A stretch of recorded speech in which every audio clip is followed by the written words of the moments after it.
স্বদেশি coach Cabrera জামালকে মূল্য না দিলেও মূল্য দিচ্ছেন নেইমারের মতো তারকারা। সেখানে এবার জামালকে নিজের জার্সি দেন নেইমার জুনিয়র, যে জার্সিতে ছিল নেইমির অটোগ্রাফ। এমন জার্সি তুলে দেওয়া হয় জামালকে। আর এর আগে আর্জেন্টিনার সদ্য বিশ্বকাপ জয়ী তারকা জামালকে দেন জার্সি উপহার। বাংলার অধিনায়ককে নেইমারের জার্সি উপহার নিয়ে বিস্তারিত থাকছে প্রতিবেদনে।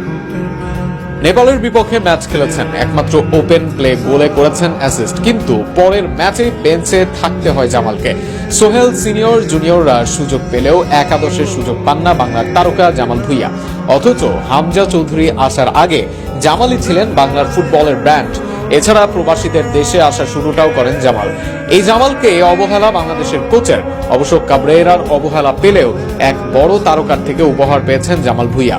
সেই তারকা আর কেউ নন, নেইমার জুনিয়র। 5 বারের বিশ্বকাপ জয়ী ব্রাজিলের সর্বোচ্চ গোলদাতা, এই যুগের শত তরুণের আইডল, এখনো ব্রাজিলের সেরা তারকা নেইমার।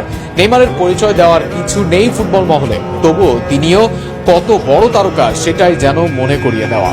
সেই নেইমারের থেকে উপহার পেলেন জামাল, সেটা নেইমারের নিজের স্বাক্ষর করা জার্সি। এই জার্সি জামাল নেইমারের দেশে গিয়ে নয়, উপহার পান নিজের দেশে বসে।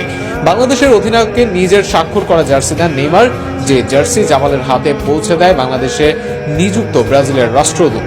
যদিও কেন দেওয়া হয়েছে এই জার্সি তার কারণ জানা যায়নি, তবে ধারণা করা হচ্ছে নেইমারের ব্যক্তিগত সহকারী রবিন